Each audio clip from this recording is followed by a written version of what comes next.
মনে রাখবেন, একজন পিতার একদিনের আত্মত্যাগ আর একজন মায়ের শুধু প্রসব বেদনা, এর হক সারা জীবন তাদের খেদমত করে আমরা শোধ করতে পারবো না। পিঠের চামড়া তুলে পাপোশ বানালেও মা বাবার ঋণ কখনো শোধ হবে না। হবে? এই দুনিয়ার জীবনে ওই এক ভাগ ভালোবাসার মধ্যে আমরা কয়েক শ্রেণীর মানুষকে ভালোবাসি। দেখেন, 1 নাম্বার পিতামাতা, তাই না?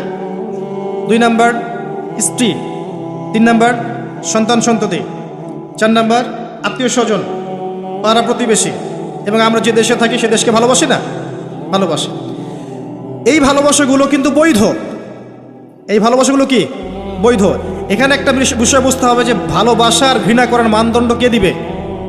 আল্লাহ এবং তার রাসূল। এই মানদণ্ডে ভালোবাসবে। যে ভালোবাসা বা যে আবেগ আল্লাহ এবং তার রাসূলের বিধানের অনুকূলে যায় না, সেটা কি করবেন? দুটো বিষয়, পবিত্র ভালোবাসা, আল্লাহ কর্তৃক স্বীকৃত বৈধ ভালোবাসা, এটা একটা। আর একটা এর বিপরীত শক্তি শয়তান কর্তৃক স্বীকৃত ভালোবাসা। আমার কথাটা একটু গভীরভাবে বোঝেন। একটা হচ্ছে আল্লাহর পক্ষ থেকে স্বীকৃত বৈধ ভালোবাসা, এর বিপরীতে হচ্ছে একটা প্রবৃত্তিগত পাশবিক দাসত্ব শয়তান কর্তৃক স্বীকৃত। কথা বুঝতে পারছেন? আল্লাহ কর্তৃক স্বীকৃতের মধ্যে আমরা পিতা মাতাকে ভালোবাসব, বরং পিতা মাতাকে যে ভালোবাসবে না এবং তাদের খেদমত করে জান্নাত লাভ করতে পারবে না, এই সন্তানদেরকে নবী সাল্লাল্লাহু আলাইহি ওয়াসাল্লাম অভিশাপ দিয়েছেন। মায়ের সাথেই জান্নাত জড়িত আছে, পিতার সন্তুষ্টির সাথেই সন্তানের ফয়সালা জড়িত আছে। তো পিতা মাতাকে যে বৃদ্ধ অবস্থায় পেল, তাদের খেদমত করে জান্নাত লাভ করতে পারলো না, এদের জন্য ধ্বংস। নবী সাল্লাল্লাহু আলাইহি ওয়াসাল্লাম বলেছেন আমিন। আমরা এখন একটা সমস্যা দেখতে পারি, অনেক পিতামাতা এসে অভিযোগ করে সন্তান খোঁজ খবর নেয় না, সন্তান ভালোবাসে না, সন্তান হক আদায় করে না। মনে রাখবেন, একজন পিতার একদিনের আত্মত্যাগ আর একজন মায়ের শুধু প্রসব বেদনা, এর হক সারা জীবন তাদের খেদমত করে আমরা শোধ করতে পারবো না। পিঠের চামড়া তুলে পাপোশ বানালেও মা বাবার ঋণ কখনো শোধ হবে না। হবে? কোন সন্তানরা এমন করছে? যেই সন্তানদেরকে পিতামাতারা আল্লাহকে চেনায়নি, যে সন্তানদেরকে পিতামাতা রাসূলকে চেনায় নাই, কোরআনকে চেনায় নাই, হাদিসকে চেনায় নাই, এই বাচ্চারাই কিন্তু এই কাজগুলো করছে। অতএব এখানে পিতামাতারও একটা দোষ আছে। সন্তান সন্ততিকে মানুষ করতে হতো আল্লাহ এবং তার রাসূলের আদর্শে মানুষ করতে হতো। যখন আমরা এই আদর্শে মানুষ না করে পশ্চিম আদর্শে মানুষ করেছি, আপনার সন্তান তো আপনার খোঁজ নিবে না, স্বাভাবিক। এখানে উভয় পক্ষেই সমস্যা আছে। আমরা রিকোয়েস্ট করবো পিতামাতাদেরকে সন্তান সন্ততিদেরকে মানুষ করেন নবী সাল্লাল্লাহু আলাইহি ওয়াসাল্লামের সুন্নাহ মোতাবেক। এবং আমাদের যে জেনারেশন আমরা আছি, যারা যুবক আছি, আমাদের উচিত হবে এটা মনে রাখা যে আমরাও একদিন পিতামাতা হব। আজকে আমরা যা করছি আমাদের পিতামাতার সাথে, কালকে আমাদের সন্তানরাও কিন্তু আমাদের সাথে এটাই করবে, মনে রাখবেন। অতএব পিতামাতার হক আদায় করুন, আল্লাহ এবং তার রাসূলের পরেই আপনার পিতামাতার হক। ওয়া কাদা রাব্বুকা আল্লা তা'বুদু ইল্লা ইয়্যাহু ওয়া বিল ওয়ালিদাইনি ইহসানা ইম্মা ইয়াবলুগান্না ইনদাকা আল-কিবারা আহাদুহুমা আও কিলাহুমা فلا تقل لهما أف ولا تنهرهما وقل لهما قولا كريما واحفظ لهما جناح الذل من الرحمة وقل رب ارحمهما كما ربياني صغيرا। এই দোয়াটা আমরা সবাই বেশি বেশি করব, আল্লাহ পাক তৌফিক দান করুন। এই ভালোবাসা বৈধ নয় কি? এটা বৈধ ভালোবাসা নয়? এই ভালোবাসলে আপনি নেকি পাবেন, আল্লাহ সন্তুষ্টি পাবেন ইনশাআল্লাহ। এবার আসেন সন্তানদেরকে ভালোবাসা, এটা বৈধ নয়? সন্তানদেরকে যদি এই উদ্দেশ্যে ভালোবাসি যে এই সন্তানরা বড় হয়ে আল্লাহর পথের দায়ী হবে, আলেম হবে, দ্বীনের খেদমত করবে, মানুষের কল্যাণ করবে, সুনাগরিক হবে, ভালো মানুষ হবে, এই সন্তান আমার জন্য সদকায়ে জারিয়ার মাধ্যম হবে না? হবে ইনশাআল্লাহ। এই সন্তানকে মানুষ করতে গিয়ে ভালোবাসা বৈধ, এই জন্য আপনি নেকি পাবেন ইনশাআল্লাহ তাআলা। বোনকে ভালোবাসেন না? বোনের ইজ্জত সম্মানের জন্য জীবন দিতে প্রস্তুত হন না? এটা ভালোবাসা বৈধ নয় কি? বৈধ। মেয়েকে ভালোবাসেন না? মেয়ের ভালোবাসার জন্যে মেয়ে একটা কিছু চেয়েছে, আপনার সামর্থ্য না থাকলেও বেতনের টাকা জমিয়ে হলেও তাকে দেন না? এটা ভালোবাসা বৈধ নয়? নবী সাল্লাল্লাহু আলাইহি ওয়াসাল্লাম তার মেয়ে ফাতিমা রাদিয়াল্লাহু আনহাকে ভালোবাসতেন না? কলিজার টুকরা ছিলেন না? তিনি তার স্ত্রীদেরকে ভালোবাসতেন না? স্ত্রীর কোলে মাথা রেখে কোরআন তেলাওয়াত করতেন যখন স্ত্রী হায়েজ অবস্থায় আছে। স্ত্রীর সাথে দৌড় প্রতিযোগিতা করেছেন, স্ত্রীর সাথে চাঁদ দেখেছেন, যেখানে স্ত্রী কামড় দিয়েছে ওই গোষ্ঠের টুকরা সেখানে তিনি কামড় দিয়েছেন। নবী করিম সাল্লাল্লাহু আলাইহি ওয়াসাল্লাম স্ত্রীদেরকে ভালোবাসেন নাই? এটাও সুন্নাহ, এটার জন্য নেকি পাবেন। সন্তানদেরকে ভালোবাসলে নেকি পাবেন। কোরআনে এবং হাদিসে অনেক দলিল আছে, কিন্তু ওই যে নূহ আলাইহিস সালামের কথা মনে আছে? তার সন্তান যে কাফের অবস্থায় ডুবে মরল, মনে আছে? তারপরেও আল্লাহর কাছে দোয়া করছেন, আল্লাহ আমার পরিবারটাকে মাফ করে দাও। আল্লাহ পাক ধমক দিয়ে বলছেন, লাইসা মিন আহলিক, সে তোমার পরিবারের কেউ না। আম কুনতুম শুহাদা ইয হাদারা ইয়াকুব আল মাউত, ইয়াকুব আলাইহিস সালামের কথা মনে আছে? যখন তিনি মারা যাচ্ছেন, তিনি বলছেন সন্তানদেরকে ডেকে, মা তা'বুদুনা মিন বা'দি, আমার পরে কার ইবাদত করবে তোমরা? সন্তানকে ভালোবাসার নিদর্শন নয় এগুলা? লোকমান হাকিম তার সন্তানকে বোঝাচ্ছেন, ইয়া বুনাই লা তুশরিক বিল্লাহ, শিরিক করো না, শিরিক সবচেয়ে বড় জুলুম, নামাজ কায়েম করো, সৎ কাজের আদেশ করো, অসৎ কাজে নিষেধ করো। সন্তানকে ভালোবাসা হয়? ইউসুফ আলাইহিস সালামের পিতা সন্তানকে ভালোবাসতেন না? আমরা তো সূরা ইউসুফকে মনে করি ইউসুফ জুলাইখার গল্প, তাই না? এটা ইউসুফ আর জুলাইখার প্রেম কাহিনী নয়। সূরা ইউসুফ তার পিতার সাথে তার ছেলের প্রেম কাহিনী। ভালো করে সূরা ইউসুফ বোঝেন। সূরা ইউসুফ পিতার সাথে সন্তানের মহব্বতের কাহিনী। ভালো করে পড়তে শেখেন না, বুঝতে শেখেন। যখন তিনি কাঁদতে কাঁদতে অন্ধ হয়ে গেছেন ছেলের জন্যে, ইয়াকুব আলাইহিস সালাম কাঁদতে কাঁদতে ছেলের জন্য অন্ধ হয়ে গেছেন, প্রায় চোখ নষ্ট হয়ে গেছে। ইউসুফ আলাইহিস সালাম তার একটা রুমাল বা কাপড়ের টুকরা পাঠালেন হাদিয়া, মনে আছে? মনে আছে? আসছে কাপড়, আর তার বাবা যোজন যোজন দূর থেকে বলছেন যে আমি ইউসুফের গন্ধ পাচ্ছি এখান থেকে। কি ভালোবাসা না? কোরআনে অনেক। মূসা আলাইহিস সালামের মা, আল্লাহ পাক বলেন মূসা আলাইহিস সালামকে ভাসিয়ে দিতে, বাচ্চা মূসা সিন্ধুকে ভাসাতে তার হৃদয়টা ব্যাকুল হয়ে যাচ্ছে। আল্লাহ পাক তার কলবটা শান্ত করলেন, ওয়াহি করলেন, ভাসিয়ে দাও। ওই বাচ্চাকে তুলে নিল ফেরাউনের স্ত্রী, সেখানে লালিত পালিত হতে থাকলো সন্তান। মূসা আলাইহিস সালামের বোন পিছু পিছু ধাওয়া করলো, তারপরে বলল, আমি কি এমন কারো খবর দিব যে এই বাচ্চাকে দুধ পান করাবে? পরে এই বাচ্চাকে তার মায়ের কাছে আল্লাহ পাক ফিরিয়ে দিলেন, দেখছেন? এবং যখন একটা কি জানি, ওয়ারাজআনাকা ইলা উম্মিক কাই তাকাররা আইনুহা ওয়ালা তাহজান, এটা আমি মূসা তোমাকে ফিরিয়ে দিয়েছিলাম তোমার মায়ের কাছে, যাতে তোমার মা তোমাকে পেয়ে তার চক্ষু শীতল করতে পারে। ভালোবাসা না? কোরআন হাদিস ঘাটতে থাকেন, দেখেন বৈধ ভালোবাসার কত নিদর্শন আছে, এবং এগুলো বৈধ, এগুলোতে আপনি নেকি পাবেন।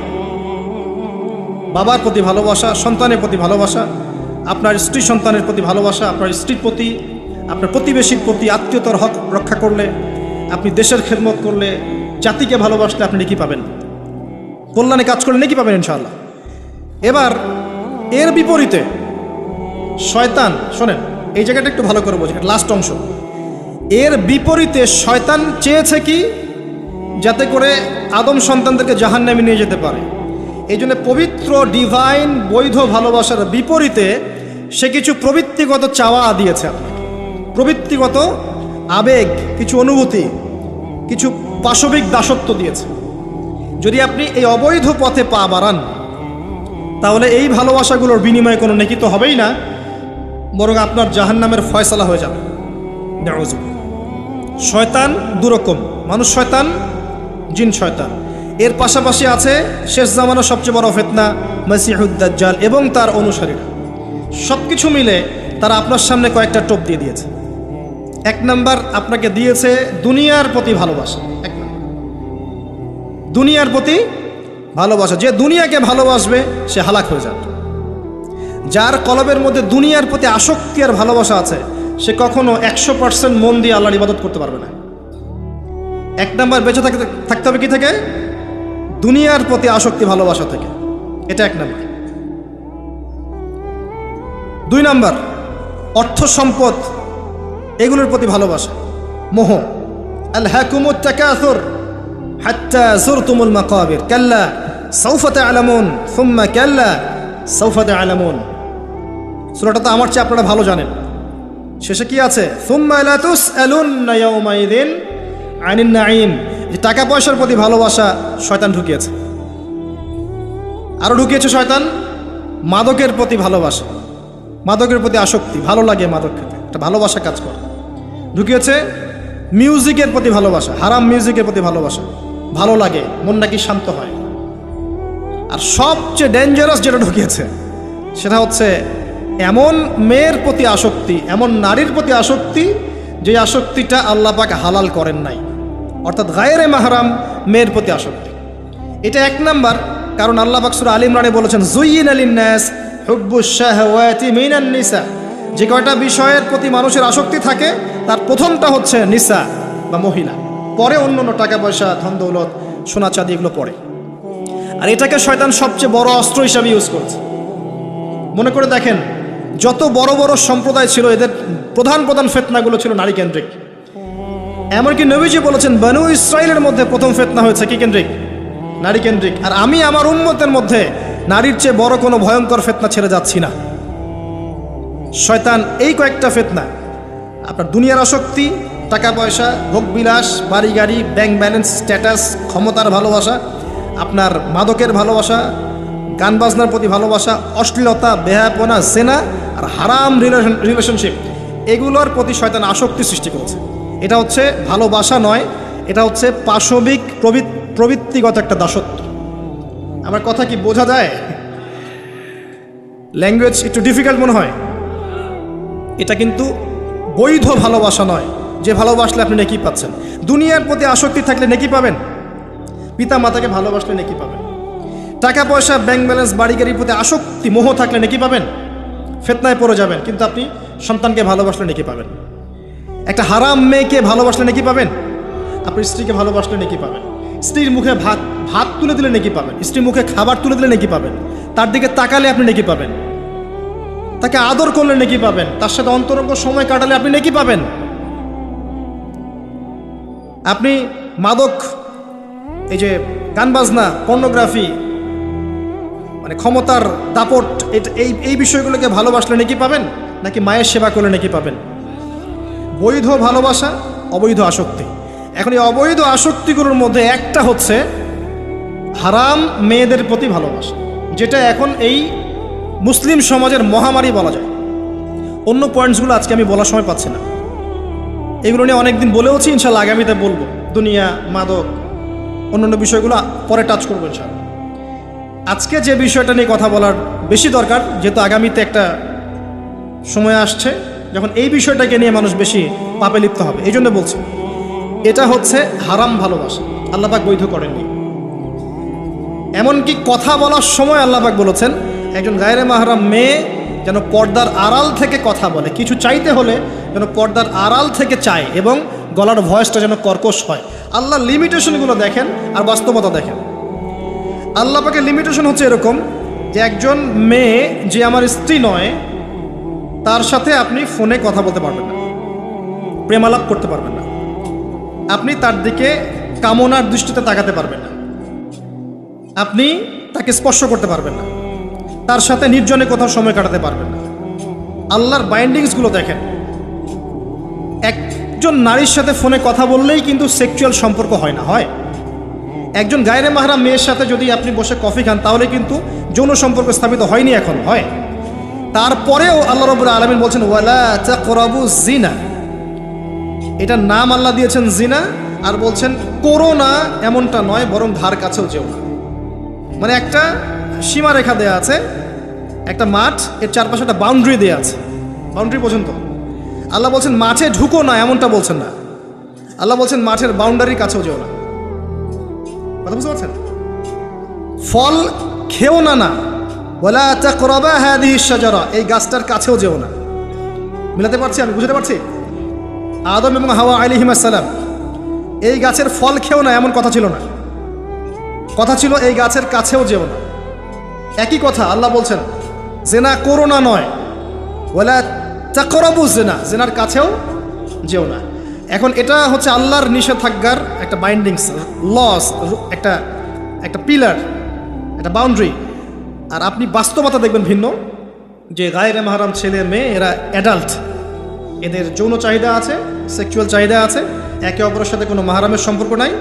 এরা পড়াশোনার নামেই হোক, চাকরি বাকরির নামেই হোক, ভ্যালেন্টাইন্সের নামই হোক, যে কোনো নামই হোক, এরা একে অপরের সাথে মিলেমিশে একাকার। এরা কথা বলছে, কথা বলার পরে আরও কাছে যাচ্ছে, ভালোবাসার প্রণয় বিনিময় করছে, এক পর্যায়ে কফি খাচ্ছে, ডেটিংয়ে যাচ্ছে, ঘুরছে ফিরছে, এই করতে করতে করতে এক পর্যায়ে তারা হারাম জেনায়ও লিপ্ত হয়ে গেল, বিছানায় চলে গেল। এই সম্পর্কের পর দেখা যায় সম্পর্ক ব্রেকআপ, শেষ। এবং এই ঘটনাগুলোর নাম দিচ্ছি আমরা কাছে আসার গল্প। কার কাছে? যার কাছে আল্লাহ যেতেও নিষেধ করেছে, বলে আতাক করা বুঝছি না। আর আমরা বলছি না, কাছে আসারই তো গল্প। কাছে আসার গল্প হতে পারে মায়ের সাথে, মায়ের কাছে আসার গল্প হতে পারে, স্ত্রীর কাছে আসার গল্প হতে পারে, আমার সন্তানের কাছে আসার গল্প হতে পারে, দেশের কাছে আসার গল্প হতে পারে। কিন্তু হারাম জেনার কাছে আসার কোনো গল্প হতে পারে না। কি হতে পারে? জাহান্নামের উপন্যাস হতে পারে। কি হতে পারে? জাহান্নামের আমল নামার একটা উপন্যাস হতে পারে। উপন্যাস বোঝেন না? আল্লাহ পাক এই যে কিয়ামতের মাঠে আমল নামা ছুঁড়ে দিবেন, ছুঁড়ে দিয়ে আমল নামা ঘুরতে থাকবে, কারো ডান হাতে কারো বাম হাতে। যার হাতে আমল নামা আসুক না কেন, যে হাতে আসুক না কেন, আল্লাহ পাক সবাইকে একটা কথা বলবেন, ইকরা কিতাবাক, তুমি তোমার কিতাব পড়ো। কাফা বিনাফসিকা আল-ইয়াওমা আলাইকা হাসিবা, আজকে তুমি তোমার হিসাব নেওয়ার জন্য যথেষ্ট। আমরা সবাই একটা করে উপন্যাস লিখছি, আমরা সবাই একটা করে উপন্যাস লিখছি আমল নামার, আমাদের কাজের মধ্য দিয়ে। আর এর চেয়ে ভয়ঙ্কর বিষয়টা হচ্ছে, এই উপন্যাসটা আপনাকে পড়তে বলা হবে সবার সামনে। আমার কথা মানে বোঝা যায় না। আমরা একটা গল্প লিখছি আমল নামায়, উপন্যাস লিখছি, যার একটা মোমেন্ট বাদ যাচ্ছে না। এই যে এখন আমরা বসে আছি, এটা আপনার উপন্যাস উঠে গেছে, আমল নামে উঠে গেছে। মাফ করবেন যদি কালকে আবার দেখেন যে আমল নামাকে উপন্যাস বলে যা ব্যাখ্যা করলাম তো, এবার এই শব্দ দিয়ে আবার তুলকালাম করে ফেলেন। বুঝানোর জন্য বলেছি, যুব সমাজ উপন্যাস বোঝে, এই জন্য বলেছি। যুবকরা উপন্যাস বোঝেন না? আপনারা বিভিন্ন উপন্যাস পড়েছেন, যারা জেনারেল লাইনে পড়েছেন অনেক উপন্যাস পড়েছেন। এই জন্য বললাম, বোঝানোর জন্যে। আমল নামা কখনো উপন্যাস নয় যে আপনি আর আমি একটা উপন্যাস লিখছি, নিজের গল্প নিজেই লিখছি, নিজের কাজের মধ্য দিয়ে নিজের উপন্যাস নিজেই লিখছি। এবং এটার মধ্যে সবচেয়ে ভয়ঙ্কর কথা হচ্ছে, এইটা সবার সামনে আমাকে পড়ে শোনাতে হবে। আমরা কি পারবো? এই জেনা, এই মাদক, এই পর্নোগ্রাফি, হারাম, জুয়া, ক্যাসিনো, অন্যায়, অত্যাচার, বেনামাজি, দুর্নীতি, ঘুষ, সুদ, এগুলোর সব কথা সবার সামনে পড়ে শোনাতে আমরা কি পারবো আদৌ? আমরা কি প্রস্তুত? পড়তে কিন্তু হবেই ভাই, সবাইকে পড়তে হবে। আলেম, জালেম, কাফের, মুশরিক, মুনাফিক সবাইকে পড়তে হবে। ইকরা কিতাবাক, এক বচনে এসেছে, মানে এক একজন মানুষকে আল্লাহ পাক বলছেন যে তুমি তোমার বই পড়ো, তোমার কিতাব পড়ে শোনাও। কাফা বিনাফসিকা আল-ইয়াওমা আলাইকা হাসিবা, আজকে তুমি তোমার হিসাব নেওয়ার জন্য যথেষ্ট। আল্লাহ পাক আমাদেরকে কথার গভীরতা বোঝার তৌফিক দান করুন। এই হারাম জিনিসগুলোর মধ্যে সবচেয়ে ডেঞ্জারাস এই ফ্রি মিক্সিং। ফ্রি মিক্সিং কি জিনিস? একজন বেগানা মেয়ে একজন বেগানা ছেলের সাথে মিক্স করবে। এখন আপনি কথাগুলো মনে হচ্ছে রূপকথার মতো মনে হবে, কারণ বাস্তবতার সাথে কোনো মিল নাই। বাস্তবতায় আপনি গিয়ে দেখবেন যে স্কুলে পড়ছে মাশাআল্লাহ গায়রে মাহারাম ছেলে মেয়ে, এবং নাম দিচ্ছে না friends, just only friends, friends only, বন্ধু, ক্লাসমেট। কিন্তু এর বয়স মাশাআল্লাহ 16, এর বয়স 20, বা এর বয়স 15, এর বয়স 18। উভয়ের যৌন চাহিদা হয়েছে বালেগ এবং বালেগা। এই বয়সে আসার আরও 5-6 বছর আগে সে বালেগা হয়ে গেছে। এবং তারা কিন্তু আলাদা আলাদা সেকশনে পড়ছে না। এমন যদি হতো, মেয়েদের আলাদা স্কুল, মেয়ে টিচার, মেয়েরা পড়ছে, কোনো সমস্যা নেই, টোটালি বৈধ এবং সুন্দর, ভালো সিস্টেম। ছেলেদের আলাদা স্কুল কলেজ, ছেলেরা আলাদা পড়ছে, আলাদা, কোনো সমস্যা নেই। সমস্যা কোথায়? যখন এক ছাদের নিচে আমি সবাইকে বসিয়ে দিয়েছি এবং এরা একে অপরের সাথে মিক্স করছে। মিক্স, যেখানে আল্লাহ বলছেন কাছেও যেও না, এরা কথা বলছে, নোট চেঞ্জ করছে, একে অপরের সাথে গ্রুপ স্টাডি করছে, কফি খাচ্ছে, দেখা সাক্ষাৎ করছে, ডেটিং করছে, একে অপরের সাথে যৌন মিলনও করছে, একে অপরের সাথে বসে পর্ন দেখছে, যৌন মিলন করছে, সেক্সুয়াল সম্পর্ক স্থাপন করছে। এবং মানুষ বুঝাচ্ছে এদেরকে এই সম্পর্কটা বৈধ, ভালো সম্পর্কটা পবিত্র, পরে বিয়ে করে নিলেই হয়ে গেল। এই হচ্ছে এটা বাস্তবতা। বাস্তবতার সাথে ওয়ালা তাকরাবু জিনা আয়াতের কোনো মিল আছে? বাস্তবতা এক জায়গায়, কোরআন এক জায়গায়। এরপরে দাবি করছি আমরা মুসলিম, স্টিল আমরা দাবি করছি আমরা মুসলিম। এবং এই ফ্রি মিক্সিংয়ের ফলে শত শত যুবক যুবতীর ইজ্জত চলে গেছে। শত শত না, সংখ্যাটা সহস্র লক্ষ হবে, আরও বেশি হতে পারে, আল্লাহু আ'লাম। এগুলো তো প্রকাশ্য, গোপনে যে কত কি হচ্ছে আপনি তো জানেন না। যে সন্তান, যে মেয়েটাকে আপনি ছোট মনে করছেন, অলরেডি যে সে কতগুলো ছেলেকে এভাবে ছেলে বদল করতে করতে করতে করতে করতে করতে এই জায়গায় আসছে, আপনি জানেনই না। যে ছেলেটাকে আপনি ছোট্ট মনে করছেন, এ যে কতগুলো গার্লফ্রেন্ড চেঞ্জ করতে করতে এই জায়গায় আসছে আপনি জানেন না। এবং এগুলোকে সে মনে করছে পবিত্র সম্পর্ক, কোনো সমস্যা নাই। কোনো কোনো ক্ষেত্রে দেখা যায় হিন্দু মুসলিম তারাও প্রেম করছে, বন্ধু বান্ধব, এবং তার কনসেপ্টটা হচ্ছে এমন যে সমস্যা নাই, পরে বিয়ে করে নিব, এটা চলছে। এবং এদেরকে আমরা উস্কে দিব এভাবে যে 14 ফেব্রুয়ারিতে তোমরা অবাধে মেলামেশা করতে পারো, কোনো সমস্যা নেই, বরং এটা হচ্ছে তোমাদের মত প্রকাশের স্বাধীনতা। এবং আমরা এটাও বুঝাবো ওদেরকে যে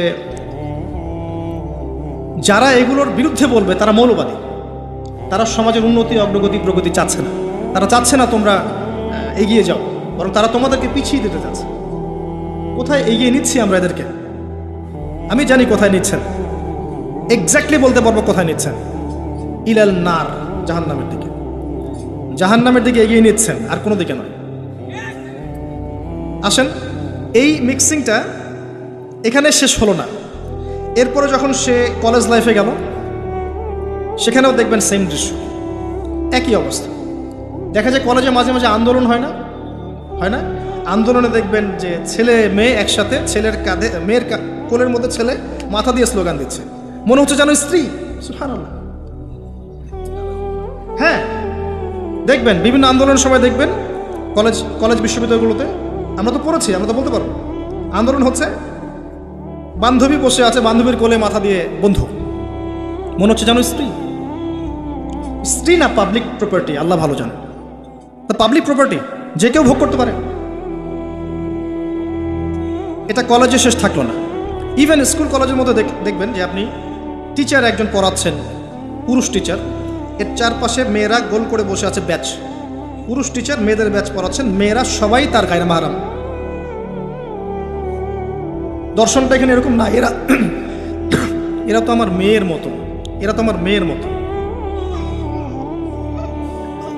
জাস্ট এইভাবে, তুমি তো আমার মেয়ের বয়স। কথা বুঝতে পারছেন? তুমি তো আমার মামনির মতো, আর ওই মেয়েকে বোঝানো হচ্ছে টিচার তোমার বাবার মতো।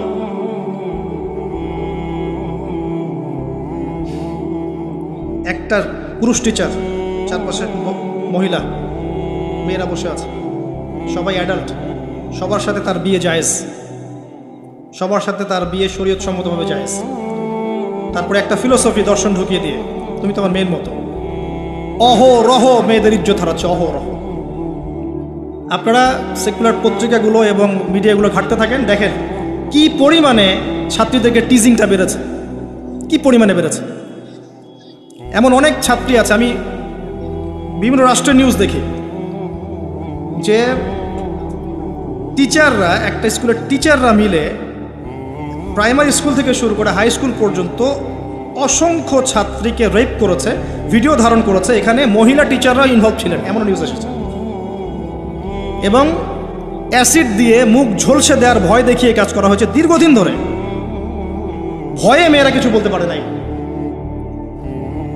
আবার সেদিন একটা রেপিস্টের ক্রাইম দেখলাম, র্যাব ধরেছে, র্যাবের অফিসার যিনি ব্রিফ করছেন তিনিও অবাক, যে আমরা অবাক হয়ে গেছি এর ঘটনা দেখে। সে রেপিস্ট কিন্তু মুসলিম না, ভাগ্যিস সে অন্য ধর্মের না, যদি মুসলিম হতো তাহলে এটা নিয়ে আবার প্রচারণা শুরু হয়ে যেত। আমি তার ধর্মের নাম বলবো না, আমি জানি তার ধর্ম এটা শিক্ষা দেয় না, যেভাবে ইসলাম এটা শিক্ষা দেয় না, অন্য ধর্ম এটা শিক্ষা দেয় না। সে কি করেছে, রেপ করার পরে মেয়ে যেন গর্ভবতী না হয়, সে সেভাবে তার শারীরিক একটা মানে মেডিকেল ট্রিটমেন্ট করিয়েছে। আমি জানি না, আসলে আমি এইসব বিষয়ে খুব একটা ভালো জানি না। এমন কিছু পদ্ধতি এখন নাকি বের হয়েছে যে যৌন সম্পর্ক স্থাপন করলেও কনসেপ্ট করবে না, ছেলে তার মধ্যে সেটা করিয়েছে, যাতে সে গণহারে রেপ করতে পারে, একটার পর একটা, কেউ প্রেগনেন্ট না হয়। র্যাবের অফিসার ব্রিফ করছেন, দেখেন ভিডিও, ফ্রি মিক্সিং। যেখানে যাবেন, কলেজে আপনি যাবেন, আবার দেখবেন কখনো কখনো যে ছেলেদের ব্যাচ পড়াচ্ছে মহিলা টিচার, ছেলেদের ব্যাচ মহিলা টিচার, তুমি তো আমার ছেলের মতো, আর তাকে শেখানো হচ্ছে যে সে তো তার মায়ের মতো। আবার আমাদের ঢাকা শহর অত্যাধুনিক যে প্রতিষ্ঠানগুলো আছে, সেখানে গিয়ে দেখবেন যে ফর্মাল ড্রেসে মিস ক্লাস নিচ্ছে, formal dress, shirt pant tie. বিভিন্ন জায়গায় গিয়ে দেখবেন মহিলারা এভাবে শার্ট প্যান্ট গেঞ্জি জিন্স পরে ঘুরে বেড়াচ্ছে, শপিং মলসে, এয়ারপোর্টে, ওইখানে এইখানে সব জায়গায় চারপাশে। এটা তো ফ্রি মিক্সিংয়ের সাথে আরেকটা পাপ হলো কি, নবী সাল্লাল্লাহু আলাইহি ওয়াসাল্লাম বলেছিলেন যে শেষ জামানে এক শ্রেণী মেয়ে বের হবে যারা কাপড় পরেও নগ্ন থাকবে। এরা সেই ক্যাটাগরি যাদের ব্যাপারে আল্লাহ রাসূল বলেছেন তারা জান্নাতে যাবেও না, জান্নাতের গন্ধ পাবে না। শুধু ফ্রি মিক্সিংটাই সমস্যা না, এবং এটা শুধু স্কুল এবং কলেজে সীমাবদ্ধ নেই, চাকরির ক্ষেত্রেও দেখবেন সেম। অফিসের বসের হাতে অনেক মেয়ে নির্যাতিত হয়েছে, বেতন বেশি দেওয়ার কথা বলে, প্রমোশন দেওয়ার কথা বলে। আর মেয়েরা তো একটু অবলা জাতি হয়, একটু অবলা হয়, তাদেরকে একটু মায়া মহব্বত বেশি থাকে, ইমোশনটা বেশি থাকে, তারা খুব বেশি কনভিন্স হয়ে যেতে পারে। ভালো স্বপ্ন দেখিয়ে, রঙিন রঙিন স্বপ্ন দেখিয়ে তাদের কত মানুষ ইজ্জত নষ্ট করে ফেলেছে আল্লাহ ভালো জানেন। এরপরেও দেখবেন, এই সমস্যার পরেও দেখবেন তার উপরে আবার আছে পর্নোগ্রাফি। মানে মানুষ রাতের বেলা শুয়ে শুয়ে নগ্ন মুভিজ দেখছে আর দেখছে, দেখছে আর দেখছে। এটাকে উপরের লেভেল থেকে বন্ধ করার কোনো প্রয়াস নেওয়া হয়নি এখন পর্যন্ত। এমন অনেক কান্ট্রি আছে এই বিশ্বের মধ্যে যারা কিন্তু ইন্টারনেট সেকশনটাকে নিয়ন্ত্রণ করে। সব সাইট আমার দেশে চলতে পারবে না। ইভেন আমরা যে হারে ফেসবুক চালাই, চাইনিজরা কিন্তু এইভাবে চালায় না। ওদের সামাজিক যোগাযোগ আলাদা মাধ্যম আছে, জানেন, সব জায়গায় একটা রেস্ট্রিক্টেড ব্যবস্থা আছে। পর্নোগ্রাফি যেগুলো দিয়ে ব্লু ফিল্মস দেখানো হয় সারা দেশের মানুষকে, একটা জাতির মানুষকে, এটা তো অ্যাটলিস্ট বন্ধ করা যেত। এটা বন্ধ করাটা তো নিঃসন্দেহে কোনো মৌলবাদী কাজ নয়, সন্ত্রাসী কাজ নয়, জঙ্গিবাদী কাজ নয়, তাই কি? এটা যখন আপনি দেখছেন সারাদিন ধরে, সারা রাত ধরে, এই ছেলেপেলেটা ম্যাক্সিমামই আসক্ত এগুলোতে। ইভেন এখন মেয়েরাও এগুলো দেখে। আপনি সেকুলার মিডিয়াগুলো রিপোর্টগুলো দেখেন, তারাই বলছে এগুলো। স্কুলে গিয়ে মেয়েদের ইন্টারভিউ নিচ্ছে, তোমরা কি এটা দেখো? মেয়েরা বলছে যে হ্যাঁ আমরাও দেখি, আমরা কথাবার্তা বলি যে নতুন একটা আইটেম আসছে, এটা দেখ, এভাবে তারা কথা বলছে ক্লাসের মধ্যে। তো যখন ছেলে মেয়েরা এগুলো অবাধে দেখবে, যুবক যুবতী কিশোর কিশোরীরা, এরপরে আবার ফ্রি মিক্সিং, তার উপরে আবার বেহায়াপনা, নগ্নতা, পোশাক আশাকের পর্দার বালাই নাই, তখন আপনি চিন্তা করেন সমাজটা কি হইতে পারে। আবার এগুলোকে আমরা দিবসের মধ্য দিয়ে উৎসাহিত করছি কাছে আসার গল্প, আসো আরো জানা করো। কোথায় ইসলাম আর কোথায় কোরআন আর কোথায় সেই পর্দার, কোথায় কি? আর ওই যে দেখেন একটা মেয়ে মুস্কান, ও তার নেকাব খুলবে না, 200-300 কুকুরের সামনে বলছে আল্লাহু আকবার। তো জান্নাত আসলে কাদের জন্য? এই অবস্থায় যদি আমরা কেউ খাস পর্দা করছি, এখন যারা আবার খাস পর্দা করছি তাদেরকে আবার বাঁকা চোখে তাকানো হচ্ছে, আবার কাউন্টার। এমনি তো চলছে এগুলো, আর উপর আবার কাউন্টার। একটা জায়গা বাকি রাখছে না শয়তান আপনাকে ফিতনায় ফেলার জন্য। এই অবস্থায় কেউ যদি পর্দা করতে যায়, ওকে আবার বাঁকা চোখে তাকানো হচ্ছে। এ তো ভালো সুবিধার মনে হচ্ছে না? তোমার বোরখার নিচে কি বোমটম আছে নাকি? সাইকোলজিক্যাল আক্রমণ। বোরখা পরে যাচ্ছে স্কুল কলেজে, টিচাররা কেমন করছে, তার সাথে কেমন যেন আচরণ করছে। এটা কেন করছে? মুখটা খোলো, নাহলে পরীক্ষা দিতে দেবো না। এগুলো চলছে।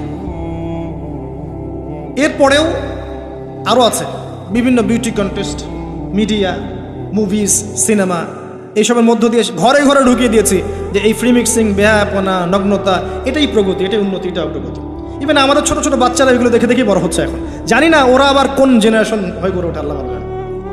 এর উপরে এসেছে সেলফি এবং ছবি ভিডিওর একটা বুদ্ধি প্রতিবন্ধী জেনারেশন। একটু হলেই সেলফিস, ফেসবুকে আপলোড, আবার টিকটক, আবার ইউটিউবিং, আবার নিজে নিজেই হাসে, নিজে নিজে ছবি তোলে। আর অনলাইনটা অ্যাভেলেবল হয়ে গিয়ে সবার হাতে হাতে স্মার্টফোন যখন গিয়েছে, তখন এগুলো আপলোডিংটা খুব বেশি হচ্ছে। আপলোডিং, আগে ঘটনা ঘটতো সবাই জানতে পারতো না, এখন ঘটলে সারা দুনিয়ার মানুষ এক মুহূর্তে জেনে ফেলবে। তখন একটা খারাপ ভিডিও সবার হাতে হাতে ঘরে ঘরে। এবার এই হারাম ভালোবাসা, এটা ভালোবাসা বলার অপরাধ হবে, এই হারাম প্রবৃত্তির এই নগ্ন দাসত্ব, এই দাসত্বটাকে ভালোবাসার নাম দিয়ে আল্লাহর নাজিলকৃত পবিত্র ভালোবাসাকে চ্যালেঞ্জ করা হয়েছে। এবং বিভিন্ন মানুষ, সমাজের বিভিন্ন শ্রেণীর মানুষকে এই হারামের দিকে ধাবিত করা হয়েছে, যাতে সবাই জান্নাতের কাছে না বরং জাহান্নামের কাছে আসতে পারে। এই হলো অবস্থা। এখন এই অবস্থায় আল্লাহ রাব্বুল আলামিন মুমিনদের জন্য সলিউশন দিয়েছেন সূরা নূরের মধ্যে, কুল লিল মুমিনিনা ইয়াগুদ্দুনা মিন আবসারিহিম ওয়া ইয়াহফাযু ফুরুজাহুম। এটা পড়ে আছে আপনার কোরআনে। মুমিন পুরুষদেরকে আপনি বলুন হে নবী, তারা যেন চক্ষু নিচু রাখে এবং তাদের লজ্জাস্থানের হেফাজত করে। মুমিন নারীদেরকে আপনি বলুন যেন তারা তাদের লজ্জাস্থানের হেফাজত করে, চোখ নিচে রাখে এবং তারা এই মানুষদের ছাড়া অন্য কারোর সামনে যেন না যায় এবং জিনাত হিজাব তারা যেন অবলম্বন করে। এটা আল্লাহর আদেশ। Only Quran or only hadith and only Islam can solve this problem.